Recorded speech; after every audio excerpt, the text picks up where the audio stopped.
Bam. This is Dan White, and you're watching the Break It Down show. Can you turn your phone that way? Nice. Perfect for me. Oh, so Okay. handsome. I love it. Yeah, I don't know about all that. Welcome back to the show, man. So for folks who don't know, you and I are friends off mic, and I never get to see enough of you. It's always good. I'm trying to get out there again to go do some shows. Actually, we have a couple we've talked about that are going to be pretty exciting. Yeah. And this, I'll just say this for a bit of bona fides for folks who are a little bit maybe newer to the show. When I talk about the people that I know and the sources I develop, I don't mean like sources like spies, but it's the same skill set. And so when you and I are friends and when you have interesting things to talk about, I kind of keep that in the back of my mind. And so I know a lot of people like you, and you know people, and then you might introduce me to someone else. And for whatever reason, a lot of folks on the internet don't seem to understand that. Like, if you try hard enough, you can build a network of people that know a lot of things. And so you are one of those people that knows a lot of things, apart from the Well, fact that we're friends. and that's Go why ahead. you have all this interesting content in your show. I mean, it goes across so many different genres and just different things that you talk about. That's what makes it so interesting. Thanks, man. I appreciate that. You know about mining, and I'm often commenting on this new A's stadium in Las Vegas. I know we talked about it during preseason we went to see an A's game, Yep. and it was a lot of fun to go out and do that. People you know and related to, they also work in mining, and so I thought we might discuss copper specifically because you live in Arizona, and obviously there's a lot of copper in Arizona.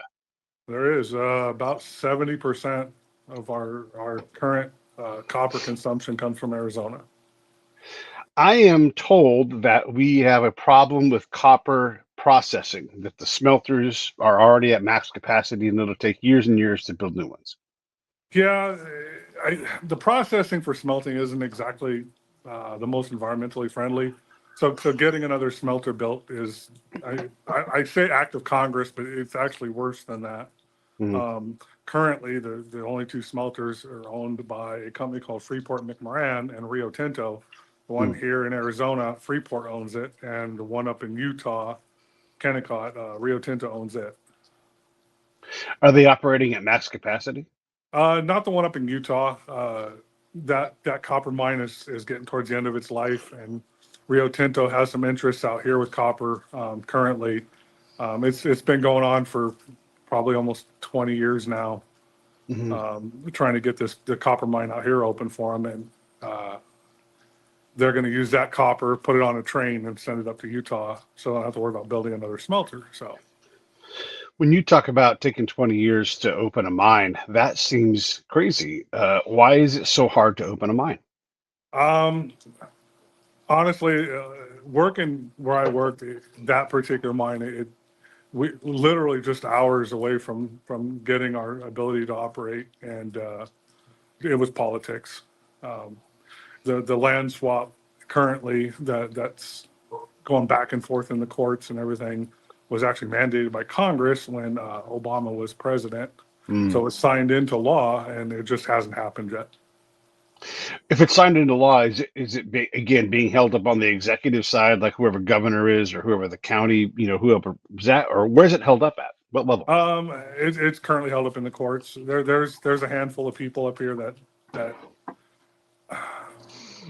they say it's the property up there in question. They say it's I guess I don't know, Holy Land or something, but it's not. Hmm.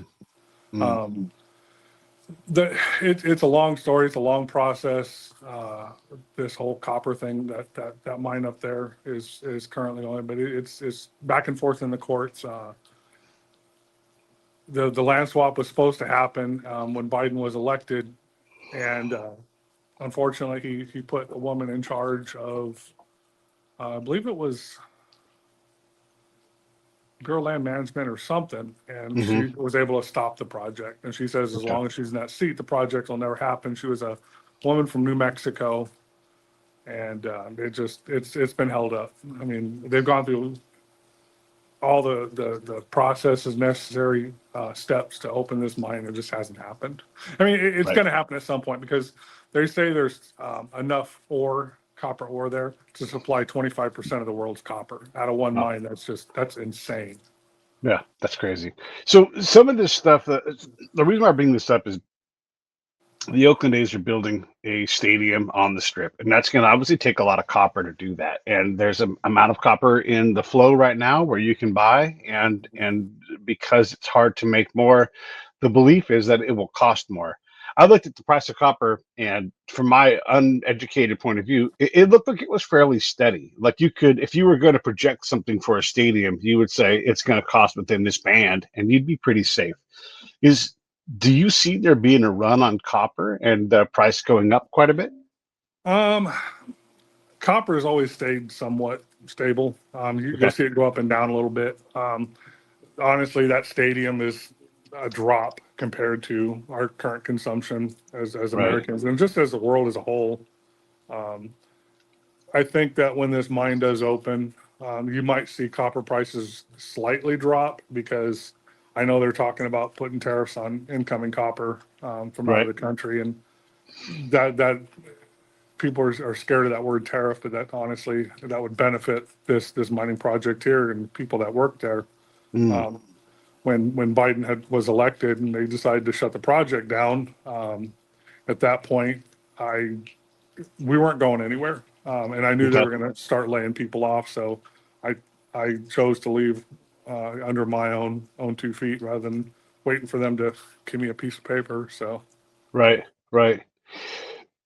So I guess, and I don't want to be political on this, but does the president matter? Like that presidency, Donald Trump appears to be willing to invest in production here in the United States. Again, this is just what he is saying, right? So whether he does it or not, I don't know. But it appears to me that he wants to do things like get mines mining to produce more iron ore so that they can make more U.S. steel, so they can make more U.S. copper. If that is the case, would you say the future of mining in Arizona is going to be brighter under President Trump? I it's going to go back and forth, but yeah, it is, and it's not even just Arizona. I mean, you look at the jobs that were cut literally within days of our last president being sworn in. You got those people Yeah, at the Keystone Pipeline, the unions that backed them, and then he went and axed all their jobs and says, "Oh, they can just learn to code yeah, and find other jobs." And it's like, well, these people live in areas where it's not really feasible. right. So, Yeah, but I mean, yeah, the copper industry in Arizona, it's the lifeblood of this state. So, yeah. Copper is currently trading at about 5.5 cents on one of the markets that I looked at. It traditionally stays somewhere around like 2 cents to maybe 3 cents. And this to me seems like a very small band, but is 5 cents, is that like and then do you know, is 5 cents like a industry changing paradigm in terms of numbers? I way above my pay grade. Okay, okay, okay. Yeah, fair enough. Because when I look at this, the number just doesn't move very much. Sure, right now it's going up because there's uncertainty and everything else. But if you, again, like you said, if you're building a stadium, I just don't know that copper is going to cost that much, enough to make that much of a difference. One of the things too, and I know you know about this as well, and I'm going to get back into copper, but I'm going to get on the equipment side. Going into the stadium thing, I used to work. You used to work for United Rentals, right? And so I go talk to the United Rental guy in Las Vegas, and he said, "Hey, everything's going normal here. We don't have the all the machines on site because guess what? We want them off site working. But we're all set up for when the A's pull the trigger. We're going to have a bunch more of the higher end stuff that they need, right? Because right now that stuff's on other job sites. But and I know you know how this works. The guys who plan these jobs don't just say, "Hey, do you guys have a backhoe load today that I can rent?" There's actual planning. And so the guy that I talked to was like, "Yeah, man, everything's normal. They're planning for this.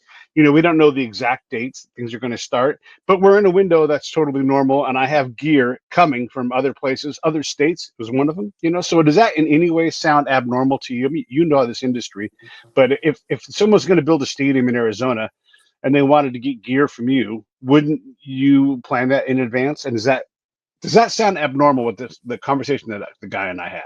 No, it's not. And I'm not going to say which company I work for. I currently work for a rental company. I'm a service manager for them. Um, they could say we need this many pieces of equipment. Let's say we need 50 backhoes. Right, Um, they could have them there within 2 days. right. Right. So they don't want to pull them out of the pipeline just yet, because if they can still make revenue on those units, they're going Right. to make them. And they say, okay, well, guess what? Today being Sunday, let's say Wednesday, we're going to start. The equipment will be there. The other thing too, and like all this stuff goes together, and I don't know why these stadium deniers are so adamant about this. I used to work for United. I can say that because I haven't worked there in 20 years. But um, if I found out that the A's were going to build a stadium, I'm knocking on their door, man, and I'm Yeah, like, hey, listen, if you need backhoes or bucket loaders, I need to be the guy, and I'm gonna keep on knocking because until I have that PO, I am worried about it, right? And so there's a guy ahead of that too. It's like, hey, they're going to build a stadium here, and you know what United's going to do? And I'm not saying you work for United. I don't know who you work for. I don't no, care. But they're going to be like, Pete, we're competing with other, rental place. You have to make sure that we get this business, right? These folks aren't like, I don't know if John Fisher has the money. No, they're like, hey, motherfucker, go do your job. Take that guy out to sushi. Make sure that our stuff is the stuff on site.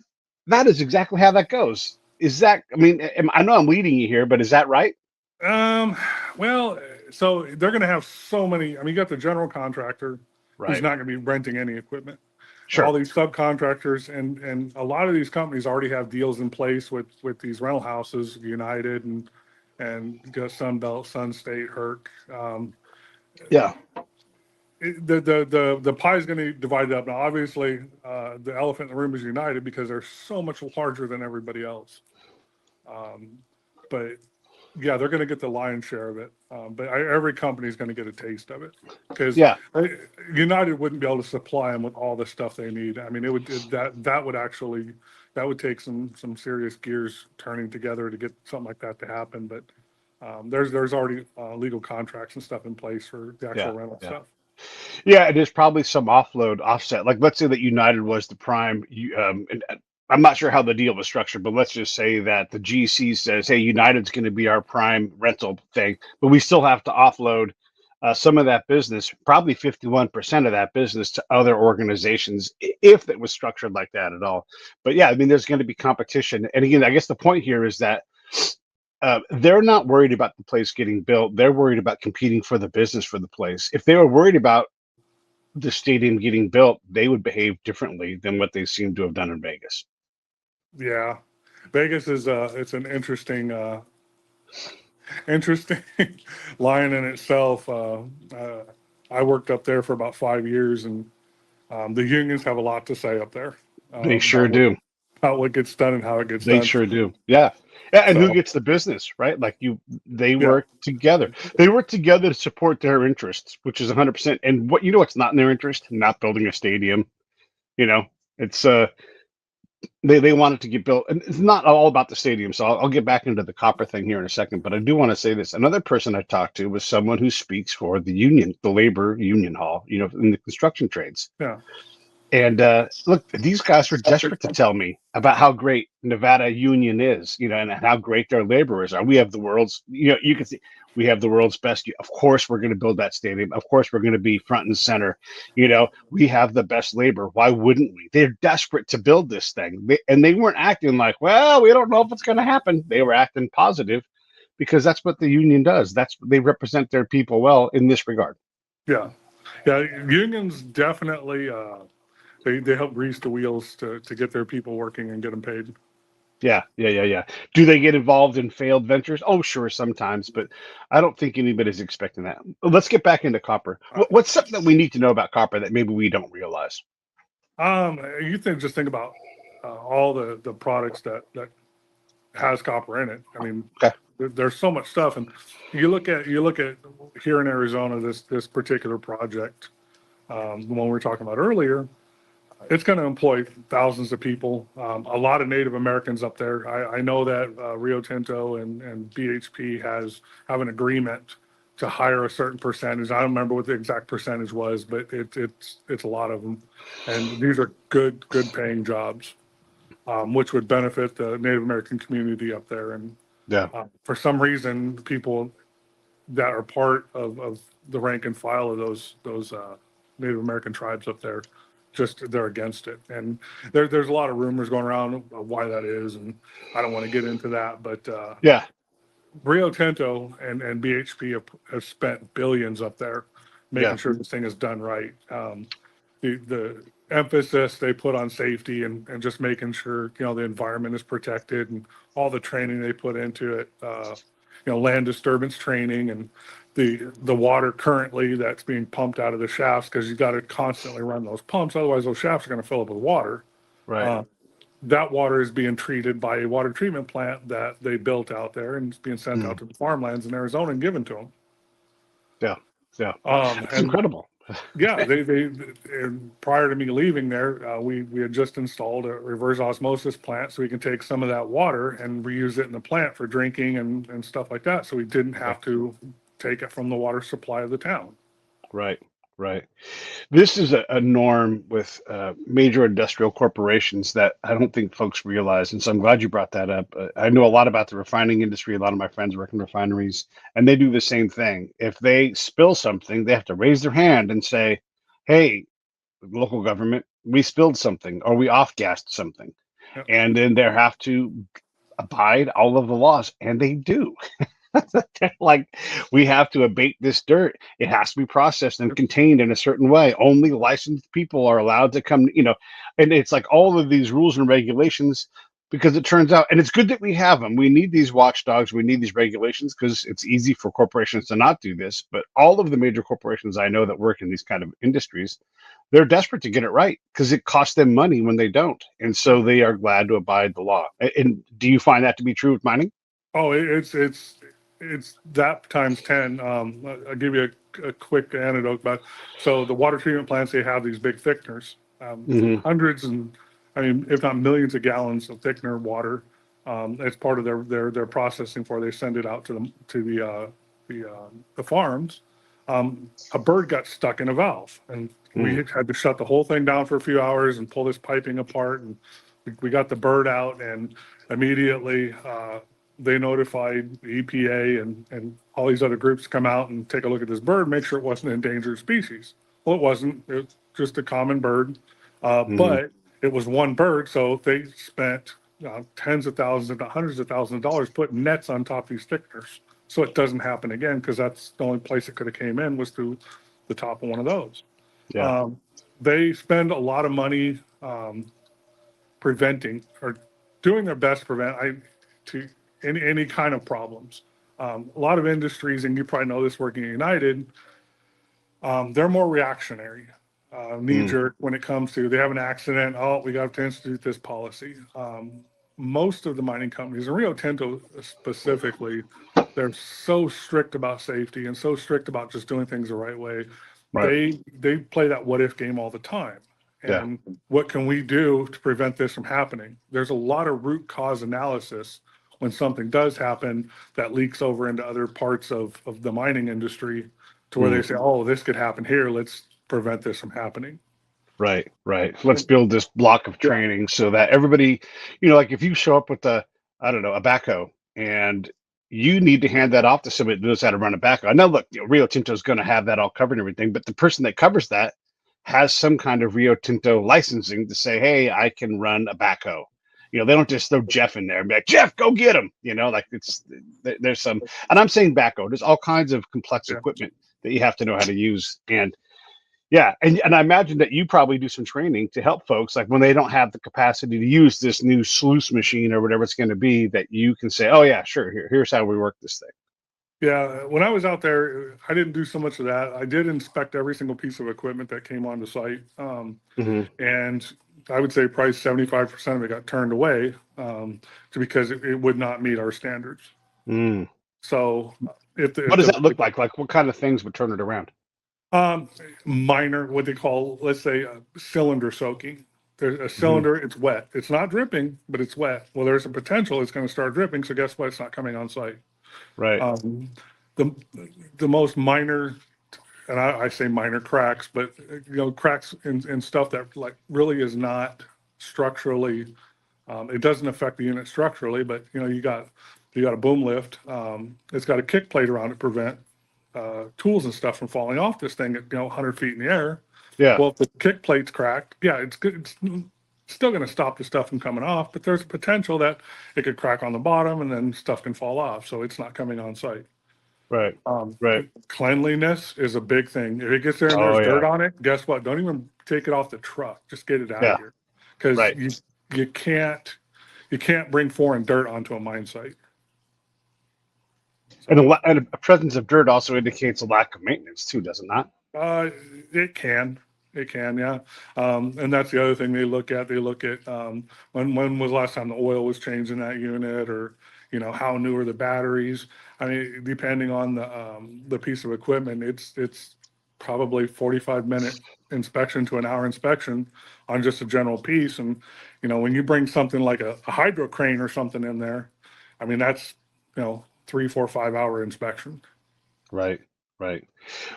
One of the things I'm curious about with is the Indian question. So we have these Native Americans that probably want business, and then you probably have the Indians that want to, well, they want to keep the old ways. And I suppose externally, we have groups in different camps as well that are trying to either promote what they think the answer is, and other ones that come at this from another angle.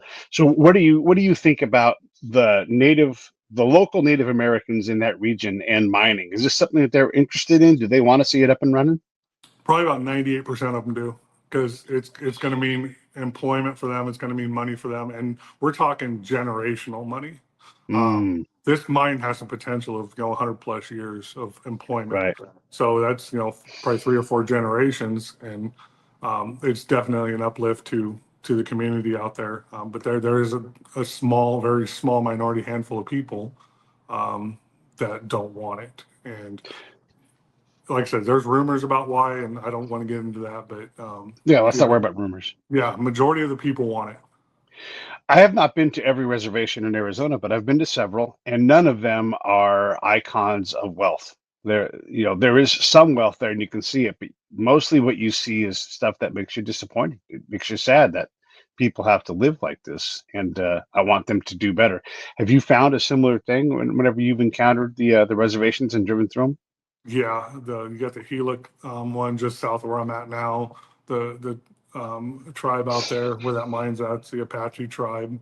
It's a dry reservation, Hmm. but unfortunately, there's enough land around it where Yeah. you can easily bring stuff on there. And there was just, I mean, during COVID, there was just, I mean, it got really bad. It got really Mm. bad out there. Yeah, I imagine. So what we're saying here today is that by and large, the Native Americans in that region are interested in having the mine run. What about the Arizonans? How are they about this mine? Are they a little more split? Can you Mm, characterize it? I mean, obviously, I think a majority, I would say better than 50% of people want it, because the Okay. good thing is you have what they call, was that NIMBY, not in my backyard. Yeah, yeah, Well, yeah. guess what? This mine is so far away from There's everything. nobody yard. Yeah, you got a little town of Resolution, right? I mean, a little town of Superior there. Um, it's gonna greatly benefit that town. I know Rio Tinto and BHP to this point have done a lot for the town, for the Yeah, schools out there, and there's nothing else around there. yeah. I know from the refining industry, they want to be good community partners, and they don't say yes to everything. But you'd be surprised if you just went and showed up and said, "Here's my proposal. I'd like to get $20,000 to do this thing that's good for the community." At least on the refining side, they want to say yes to that. We would love to see you guys sponsor all of the whole little league. Okay, and they write a check. Yep. They want to be good partners, and I get that we want corporations to behave, and there's certainly a long history of them not doing that. But this does seem like a viable way forward in terms of mining, being away from backyards, involving the Native Americans in a way they want to be involved in, if what we're saying here is true. It seems like a very positive thing. I don't understand why we get so bound up in fighting mines. And like you're saying, at different levels, it's not just the damned president. It's a lot of different people. Yeah, it is, and I think there's a lot of misconception about that mine out, that particular out there, because they're just talking about the size of it. Hmm. It's not ever going to be an open pit mine. It'll always be Hmm. underground. and the process they're going to use to do that. You know, it's environmentally, I think it's probably going to be the best way that it can be done. Um, Mm, and you're not going to have a gaping hole in the ground where you're going to have to fill it in someday. yeah. I'm a big believer in doing this stuff here in the United States. In my hometown, we have a refinery. It's leaving. I would rather they be the example for the world of how to run a clean refinery, to be a great partner with the town, and because it's more efficient to do it in California than it is to grab oil from a foreign continent and put it in a ship and drive that ship across. It's way more polluting. The employees get paid less. There's no, it's worse in almost every single way, other than it's not in your backyard. Yeah, yeah. The jobs, just helping our economy. I know there's a certain sect of people that say, well, let's deplete everyone else's resources before we deplete Sure. our own. Yeah. And there's probably some logic to that, at least, keeping America on top of everything, just kind of keeping, big brother over the world. But I think that you're looking, generations down the road. This is probably the best way to do it, I would imagine. Mm, yeah. Yeah, I mean, there definitely is the strategic thought of this, but it does appear that oil is not running out anytime, and possibly ever. I mean, this will sound crazy to folks who've never heard of this, but it appears possible. I'm not saying likely, but there's actually a lot of evidence that it makes it likely that the planet generates oil. And when you think about the fact that there's a giant dynamo in the middle of it, of course it's going to create energy, and of course it's going to off gas and other things. And so there's a lot of oil there. I'm not saying let's be crazy. I'm not saying let's be bad stewards of the earth, but we often think from a position of we're going to run out of something, and certainly that does happen on occasion. But I don't know that we're going to run out of copper. Maybe we're for sure going to get better at finding it and extracting it. Yeah, and like I said, there's 100+ years of copper just in this one mine. Right. That's not including everything else that's out here in Arizona. Um, you got people. Well, let's get away from oil. So let's build electric cars. Well, guess what? We need copper for electric cars. I mean, Yeah. I mean, you need quite a few minerals, but copper's one Yeah. of the big ones. When it comes to building stadiums and doing construction, I don't know how savvy you are to that whole thing, but are you worried about copper, the price of? Are you worried about wood, the price of? Are you worried about concrete, different kinds of concrete? Is that something you think that folks need to worry about, or do you not have enough knowledge in that area? That's fine to not I, answer. I don't have enough knowledge. I Yeah, mean, concrete. I know how it's made. We're not going to run out of concrete. I mean, yeah, yeah. But it does take a lot of energy to put 1 cubic yard of concrete 80 feet in the air. It takes a lot of energy. it does. Folks act like it's nothing, but it takes a lot of carbon to get that thing up in the air. And once it's there, it still takes a lot of energy to maintain and make sure it stays up there. Guess what? That concrete does not want to stay 80 feet in the air. It doesn't. It wants to No, come down. yeah, it's nature. I mean, Yeah, yeah. Yeah, Dodger Stadium, they just spent I don't know, they spent a lot of money before the All-Star game to improve the stadium, and they just like basically carved out the earth around the stadium to like use the existing mountain and turn it into office space, and really modernize the thing. They spent a lot of money doing this. And then this year a chunk of concrete from the upper deck came down and brained a ooh, guy. Yeah. And so, like, hey, you also are probably going to have to scrape off that entire upper deck at some point. Maybe. So the Cubs had this happen to them, right? And the Cubs are in a worse environment, and so maybe the Dodgers can extend it longer. But the Cubs in the aughts had concrete start falling, 1, 2, 3 pieces, and so I'll say they chicken wired, they pop riveted and chicken wired the entire underneath of the upper deck, and then they worked to refit that as best they could, but really it was a band-aid. And so ultimately they had to basically just take off the entire upper deck and redo it. I'm exaggerating a bit on all these terms, but they had to rebuild the upper deck of that stadium because the concrete is trying to come down. Guess what? That takes a lot of carbon. yep. And I don't remember, it was 90. I want to say 95 or 96. I think it was. Um, my brother Mike, which we attended the last game of it was Broncos at the Raiders at the Coliseum, and then Yeah, the first playoff game was also Broncos at the Raiders there at the Coliseum. So it was like 2 weeks apart. I remember that. Right after that, they had that earthquake down there, and some of those seats on that upper level fell through. Well, I actually have the ticket stub for one of the seats that fell through. Wow. So Yeah. yeah, I mean, concrete, it's not a forever product. Right. It takes a lot of maintenance. You would think with technology they could do a little better, but concrete's not a forever product. Right. Right. It gets cracks. Yeah, It gets cold. It gets hot. It gets stomped on. How many times have you been in an airport and the whole floor goes, "Juga, juga, juga, juga," Um, you're fine that day, but there will come a day when you will no longer be fine if you don't maintain that space. yeah. Well, pay attention next time you're on an overpass, waiting to turn left or something onto the freeway. When a truck or something drives over that overpass next to you or by you, that whole thing starts moving. Yeah. Yeah. I mean, Yeah. Yeah. Yeah.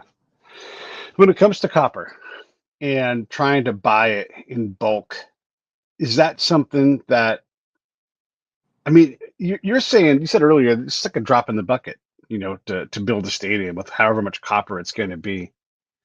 Um, and help me understand, what does that look like? Like, I mean, obviously it comes in big spools, right? And you're running it all over the place, but should yeah. should we worry about the smelting and everything else? Is this a real concern? Um, for capacity, yeah. Um, Yeah. I'm not savvy on the actual smelting process of it. Hmm. But yeah, the capacity is where where we should have some concern. Yeah. Maybe see if there's a more environmentally friendly way of doing the smelting process. But until then, yeah, we got to do something because I know the smelter out here they are at capacity, and they're Hmm. probably working for stuff for orders from 3-4 years ago. Yeah. Try to fill those orders. So Right. you can see next time you're up here, I'll take you up there, go through Miami. You see truckloads of these copper plates, copper dots, what they call them. And they're, Hmm. 25,000 pound copper dots. And Mm. these plates, just truckloads leaving this place. And it's for orders that was from years ago. Yeah. So how do the A's get their order on time? They order it Um, now, or I guarantee there's companies up there, Granger and that are even much bigger companies that will supply bulk copper. These people right? probably bought this stuff and shipped it in from other parts of the country just to hold it because they know the stadium's going through and they're not going to want to wait. There are. This is an area where people don't, in any way, think about this as a job. But there are folks that work for, we'll say, Granger, right? And they look ahead, like, we know we need copper, and so whenever the price dips below, oh, I don't know, $2.10, we're going to buy like crazy. And as long as it stays below that, we're going to buy, because we know it's going to get back up to three cents a share, a pound or whatever it is, however they measure it.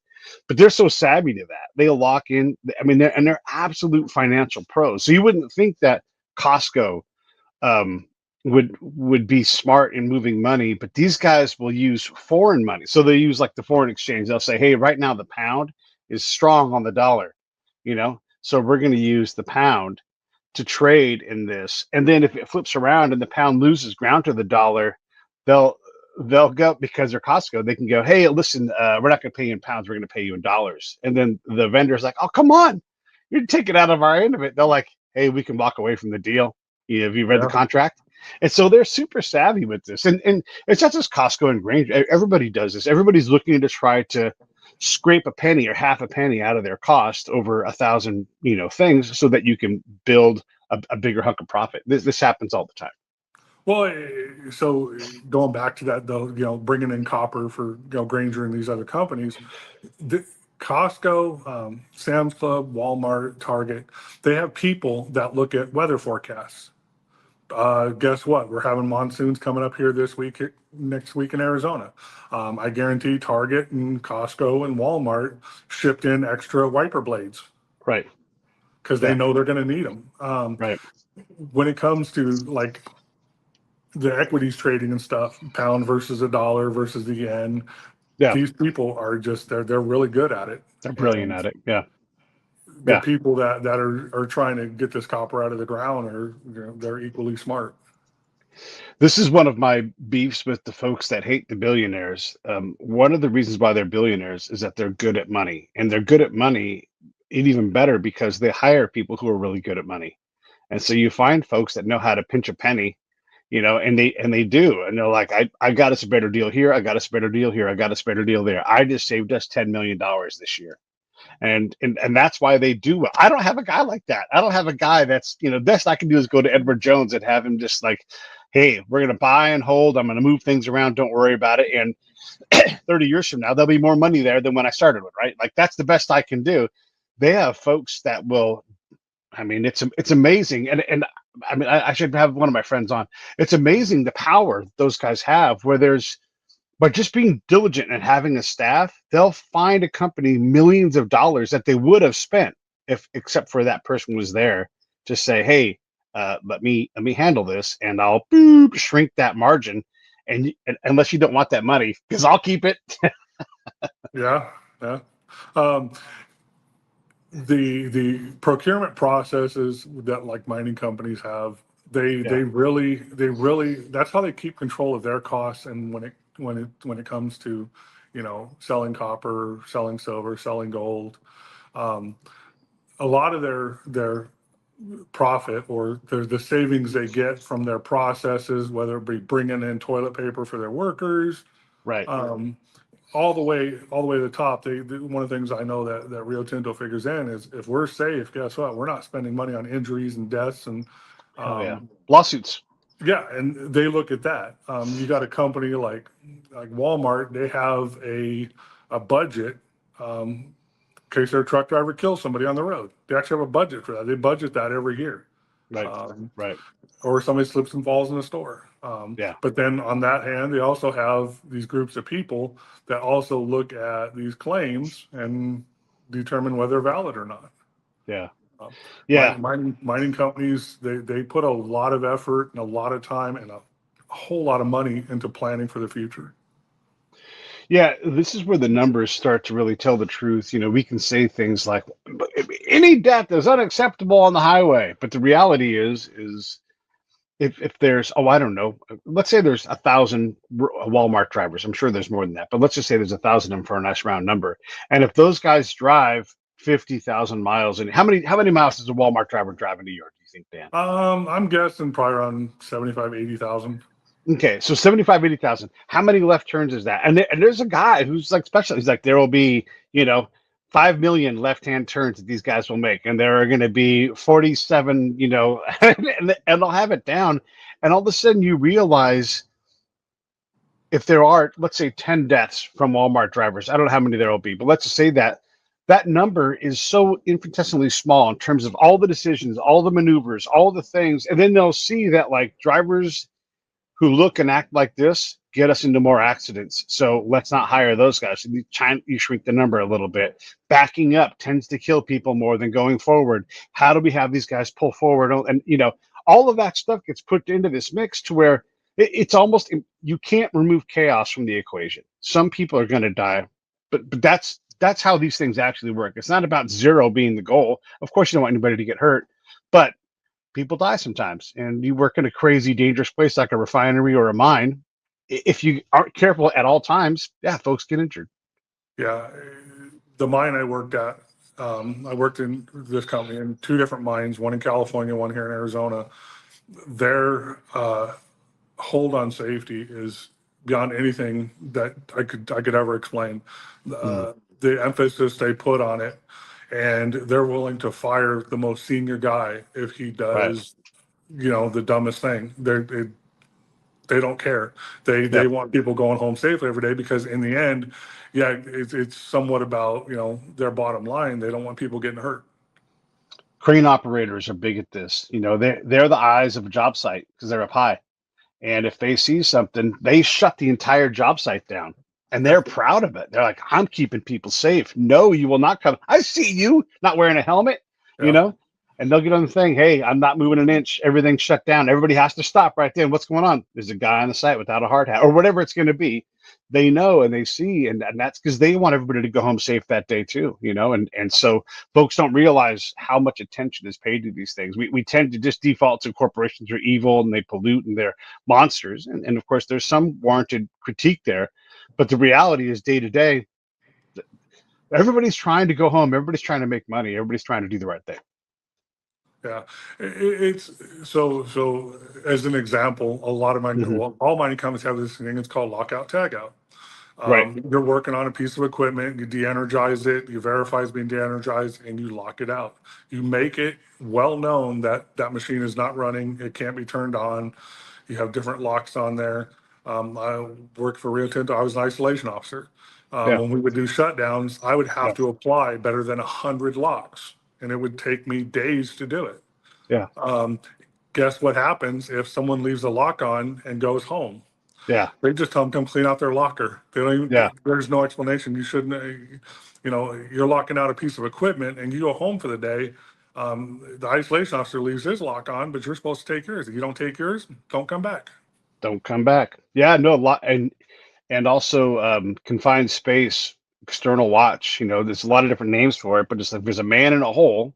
There's someone standing there to say there's a man in the hole, and they wait, and maybe they've got, and I'll say the word scuba. It's not what they call it, but it's like a scuba device because in the refinery, not everywhere you go and not every vessel you go into can you breathe air. And so that, I mean, all of these things are very running a smelter, Dan, dangerous work, right? But they've cut a lot of the danger out. It's hard to cut out all the pollution, I'm sure, but our need for copper is not gotten less. And so these corporations are really good at trying to protect people. There are some that are better than others, but the ones that are good at it, as we just talked about a second ago, they make more money, so they survive, and they buy out the weaker ones and take their business and do a better job at it. Yeah, yeah. I'll give you a quick story. Yeah.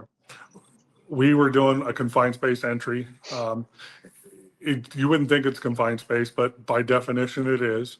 The water treatment plant had a trailer that all the controls were in, and that's where the controller sat. We had to remove a piece of the siding, a 4-foot piece. 9 inches inside, there was a water leak on a pipe on a shark bite. So we had to take that shark bite off, put a new one on. It was literally 45 seconds of work. Well, that technically is a confined space. We had to get the permits, notify the fire department. It was 2 hours of planning for less than a minute's worth of work. Mining companies, they think that in depth about things. Of controlling costs. Yeah. So they've also thought in depth about, like, we know how that operation works, and so they've shrunk all the extra time down, but they also accept that, like, this, until we get better at this process, maybe there's who knows, right? They'll find some way to shrink it down, but they're never going to compromise the safety of it. And when you say lockout, tagout, folks, he means actual locks going into this thing, bam, and you can maybe use a tag in some cases, but there's actual physical locks when they say that. And the person whose life is on the line, who's in that danger, believe me, they don't just trust Dan. Dan, did you do your job? Oh yeah, no problem. I checked everything twice. Like, no, like, this is serious business. Yeah. And the mine up here that is not open yet, the amount of money, the billions they put into it, going there every day, collecting a paycheck, looking at all the little things we had to do. I would spend 2 days a month just going around the mine, just the surface part of it, checking all the fire extinguishers, making sure, doing the monthly inspections. The amount of work and the amount of money that's put into just maintaining this place before it's even open. Is just, it's immense. And this all goes into the A's thing that we were talking about earlier. There's a lot of professional folks doing professional things. And this will not sound very professional. It's like your shark bite thing. But at the refinery in my hometown, if you want to work overtime, it's always available. And one of the jobs they need is someone just to put fresh paint on the things that have to be painted. And so, like, let's say the red curb is partly black, partly red. No, it has to be red. And so there's always maintenance work. There's always a piece of metal that needs to be wire brushed and repainted.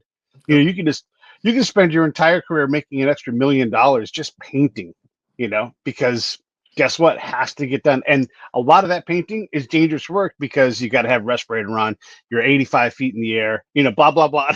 But it has to be done. They don't tolerate, like, you have to maintain your equipment. Oh, and by the way, for everybody who doesn't know this, most of the stuff in a smelter or in a refinery or in any kind of industrial machine is custom made. You can't go to the Home Depot and buy a 85-foot tall, 10-foot diameter with flues in it piece of equipment. You have to make that yourself or hire someone who makes that kind of stuff. It's all custom made. And so that means there's all kinds of little minor risks that you have to apply these safety principles to. All of that goes into how do you build a stadium? Well, all of these machines all around you, all of these systems are trying to keep everybody alive until that copper arrives. Then you unspool it and get to work. Yeah, there's a company out here in Tempe called L&H Industrial. They make stuff for the mining companies around here, but they also have offices in other parts of the country. They help the drillers up there in Wyoming, and but they have this machine that cuts out 26-foot gears out of a piece of steel. I mean, a 26-foot gear for something at one of the mines out here in Arizona.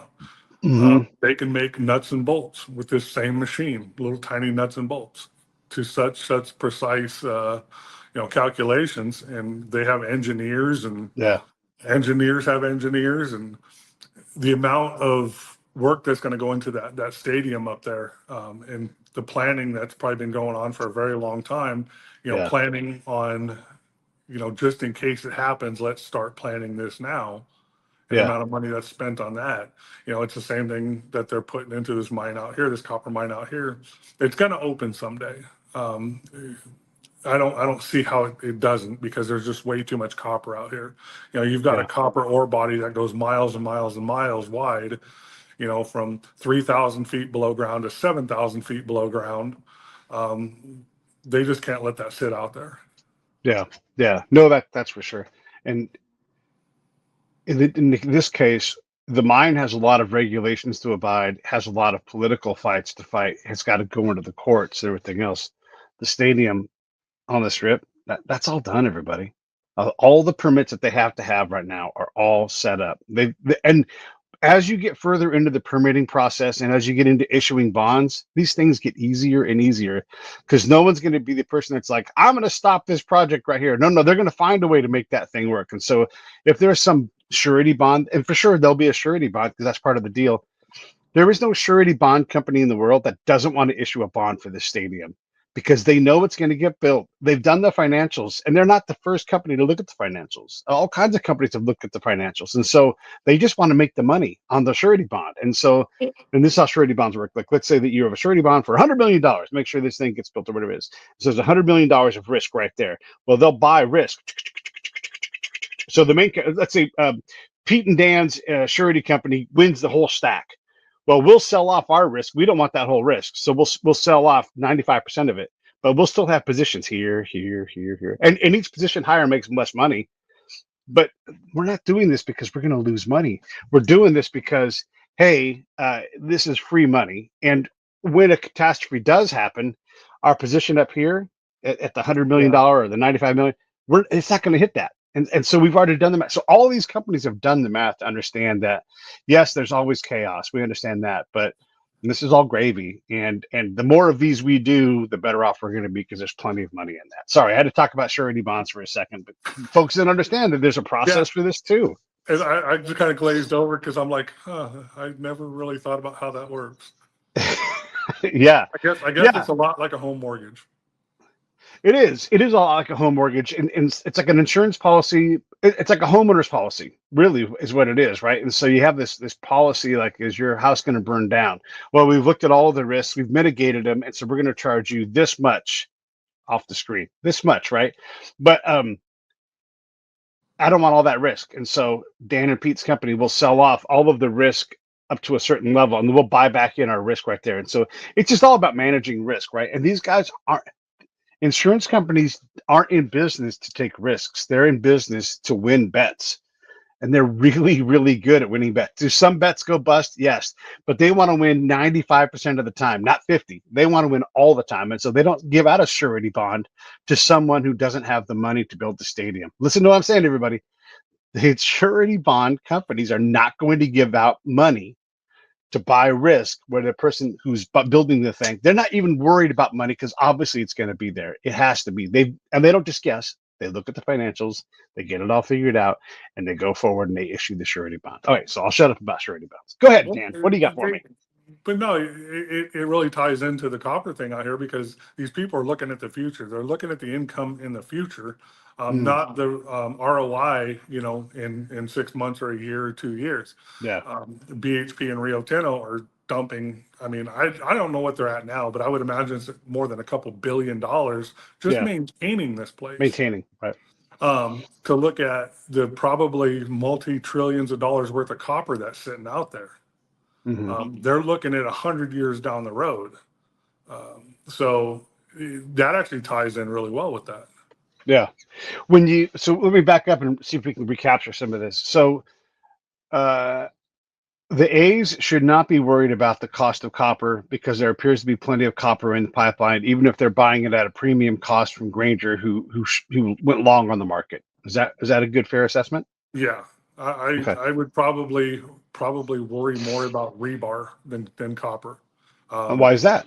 It's steel. I mean, we're importing steel. Yeah. The Yeah. tariffs are going to affect that. You need the amount of rebar they're going to need for that stadium is, I mean, we're talking hundreds and hundreds of truckloads of rebar. So let me just say this. This is great. So glad you brought this up. My contact at United, right? He was like, "Hey, I've got an order for construction drills." And when I say construction drills, everybody, these are not like these things are wide, feet wide, and they just auger down into the ground. And um, and there weren't enough of them. He's like, "But I'm not worried about that because there'll be enough of them." And I knew this in advance before they actually had put in the order to deliver them. And I was saying, like, look, they're ordering things that are construction. 'Cause everybody's like, it's just demo. And I'm like, yeah, at some point, demo and construction overlap. And there's still demo going on, but construction things are happening. So, like, planning to buy or rent construction drills, planning to buy steel, all these things, they're all part of the construction process. You can't see it on the ground, but it's begun. And of course, everybody mocks me and laughs at me and says, "No, that's not construction." I'm like, you know what? Putting a construction fence up is part of the construction process. You don't have to like that, but you have to have that fence there. Is it turning from a demo fence to a construction fence? Okay, great. But at some point, the A's are paying for a fence to be there because it's a construction site. So these are the things that we're dealing with. Where they're at right now, Dan, today is they are drilling holes, lots of them. They're building rebar wire cages. They're putting them in the ground, and concrete for those piles is going in, and they have not got two of them. There's dozens of them things already. But in the world of the stadium deniers, they're like, that to them, that's insignificant if they even admit that it's happening. And by the way, everybody's watching.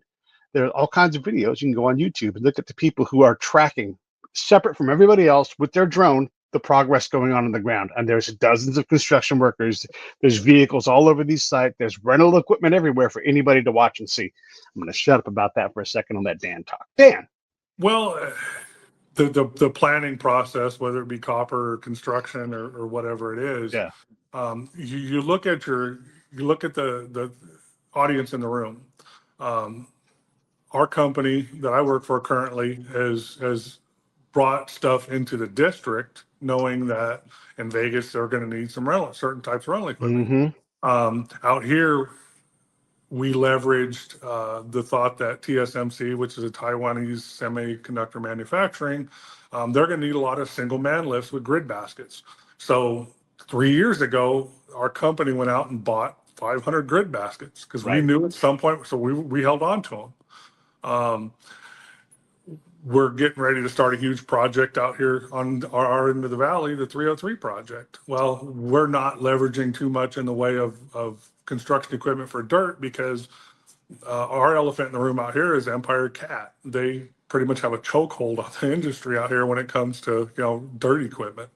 Not a lot of companies can really compete against Caterpillar out here because the size of the company that actually has the franchise out here, is in the entire southwest of the United States. So Mm. um, their facilities out here. So we're not leveraging against that. But Intel now is, even though they've had some financial problems, they're going to ramp back up their project. I guess it's being split off between, there's some companies bidding for their chip manufacturing, and I believe who was it? It was Qualcomm and somebody else was. It's in the news, but there's a couple companies, so we're bringing in equipment for them to ramp back up production there. So that's what we're looking at. Caterpillar couldn't care less about that because they don't rent single man lifts. United does, we do. I mean, a lot of Right. companies do, but there's not going to be enough man lifts, so everyone's going to get a piece of the pie. Right. Yeah. Yeah. Yeah. Yeah. And again, these are all things that people in the construction business, I'm saying construction, all of it, all of the construction business, from the buyer who buys copper at a discounted price to the seller who sells Granger copper out to a place that needs copper, they're all acting like that stadium's getting built. Now, does that mean it's going to get built? No, anything crazy can happen. But the reality is all of them expect, this is Congress people in Nevada, this, and these are people I've talked to. There are people that have business in the stadium being open, already negotiating contracts for once it's open and how they're going to service the stadium. All of this stuff is happening, and it's not happening because the stadium is not going to get built. It's happening because they want that business, and they're excited about it. Companies, you're talking about the rebar up there in Vegas. Yeah, People don't realize that Facebook is building a data center here in the city of Mesa. sure. I'll send you a picture of it later. The size of this place it's a city. It literally is its own city. The size of these buildings. They Yeah, are concerned with the price of copper. I know that those Intel, the Taiwanese government, the Taiwanese government probably not so much because they could probably get their own copper and bring it in and not have to worry too much about the tariffs. But Facebook it's going to affect the construction. I mean, they've got, I think, 2 or 3 of the buildings done so far, and there's millions of square feet in each one of these buildings. And I would be curious to see how many miles of copper wire is in each building. yeah. I would bet. Well, does that hinder what the stadium's going to need and do? Is that, I mean, is that going to prevent them from building a stadium? Is it going to just be a cost that's going to add on? For copper, no. I mean, I said I still think that the stadium, the biggest cost there is going to be steel. Yeah, Just yeah, because of rebar.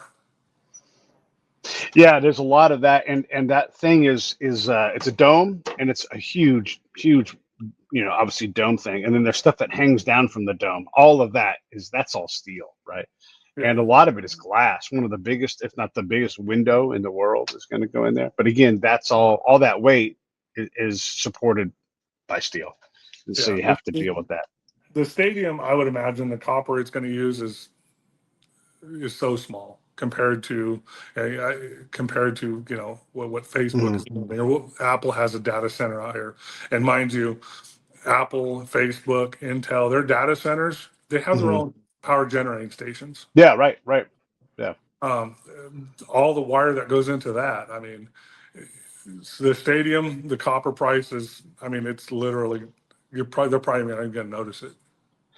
Yeah, I guess that's a good point because if you have all these data centers going up, and you and I have seen it up by Phil's folks, they have a new place, and there's cranes, big industrial cranes all around That's that Intel. place. That's Yeah, Intel. and they're building everybody. Yeah. They're not going, oh man, copper costs too much. Yeah, they like copper to cost less, and maybe they invest in some smelter, access or something like that too, because there's always deals that happen. It's not, Ford bought a rubber forest so that they can make their own tires, right? So these things happen. Smelting. Do we need another smelter? And if so, Um, where do you put that thing? I think like I says, I'm not really up on the smeltering process, so I'm not Mhm. sure exactly how it's done. We do need more. We do need more. Yeah. At least one, maybe two more, and strategically placed because Rio Tinto is going to spend a lot of money. I know they probably floated. I could imagine they floated around the idea of purchasing a mining company out here that actually Mm. had, but it wouldn't be economically feasible for them to do something like that. So they're going Hmm. to put all this ore on trains and send it up to Utah. Yeah. Yeah. And what's Utah going to do when it's once it's there? They'll put it on. They have a smelter up there, so they'll Yeah, they're going to process it smelt it. up there. And now that mine that was scheduled to close, it's going to stay open because they're going to smelter all this product, and they're going to be able to Yeah. keep the loader operators and the custodians and everything employed for another 100 years up there. Um, Yeah. Yeah. so Amazing. Yeah. Well, and when that smelter has business coming in and they have a 100-year future, guess what happens?